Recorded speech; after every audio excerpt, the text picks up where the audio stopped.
Hey there everybody, Groovy here, coming at you from the Grindhouse, and today I want to talk to you about the 2020 film Spell. Starring Omari Hardwick, Loretta Devine, John Beasley, and Lorraine Burroughs. This film was directed by Mark Tonderoy from a script written by Kurt Wimmer.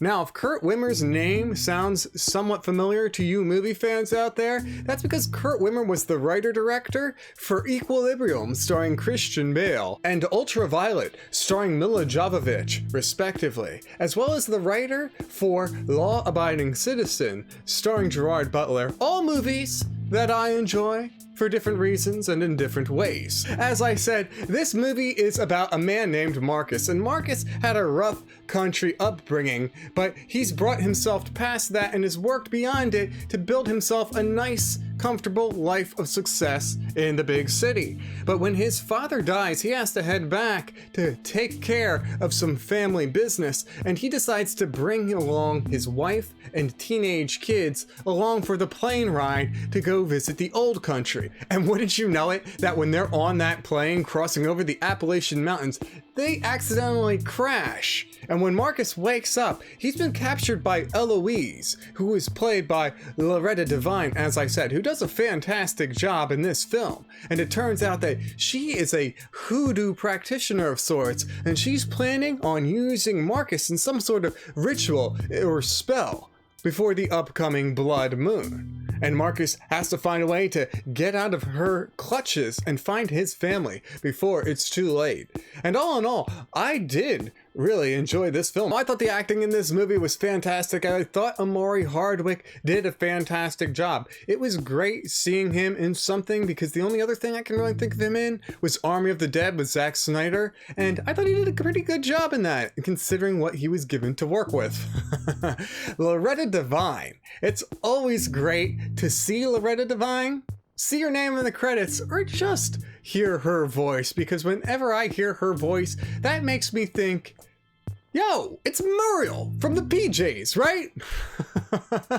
And I know that she had a little bit of a run-in with horror with urban legends, so she's not a total stranger to doing some genre work, which makes me just respect her even more, because I love actors that aren't afraid to have a little bit of fun doing some light genre fare. You know what I mean? I'll say it again and again, and you've heard me say it before. You'll probably hear me say it again.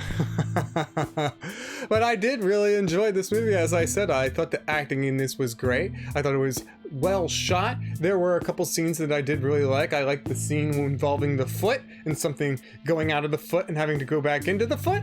That was pretty good. I also enjoyed the scene where Marcus is doing the secret window thing, and he crawls out of the window onto the roof in the rain and peeps into the barn and then has to shimmy his way back with his injured foot before they realize he was gone. I thought he did a fantastic job. I thought that scene in particular looked really good. It looked really expensive. But I guess where I would say where I think that this movie does kind of falter a little bit, it is a blend of things like Get Out and The Skelton Key, and also Misery. I love Loretta Devine's performance in this, but as I was saying, there are some elements in this where she's definitely doing a little bit of Kathy Bates from Misery, and that is definitely welcome in a horror film, but it just kind of adds to that kind of layer of things where it seems like it's just a little bit like a mishmash of things you may have seen here and there before. But all in all, I thought it was executed really well. I did really enjoy this movie. I do feel like I understood this is the kind of country shit that Marcus doesn't want to deal with, and that's why he lives in the city vibe with the character. But I feel like maybe if they let the runtime simmer on this movie like a little bit more, it was an hour and 30 minutes, maybe an hour 45, I don't think would have been unreasonable to kind of flesh out some of the drama and the tension, or maybe just kind of bring in a couple more scenes that would have done this movie a lot better. It would have made it seem like the ending was a little bit less rushed, in my opinion. Now, without getting into spoilers, another thing I wish that they would have done differently is I wish that they would have had more to do with Marcus's family, because with the way that things played out, I feel like they just kind of got shifted off screen to kind of help build up the tension, but you could have used them as characters to just kind of add maybe some more layers and depth as to what was really going on in this film, as opposed to just kind of keeping it more narrowed down between Eloise, Marcus, and her husband. I believe it was Eugene? Earl, that's right, it was Earl. I knew it was something with an E, and I knew it wasn't Eeyore. But all in all, I did really enjoy this movie. If you see this floating around on streaming and you're a fan of the Skelton Key, or you're a fan of Misery, or a fan of Get Out, I would definitely say check out Spell. It's not the most original movie I've seen, but I've seen bigger swings with bigger budgets, with bigger actors that have been bigger misses than this film.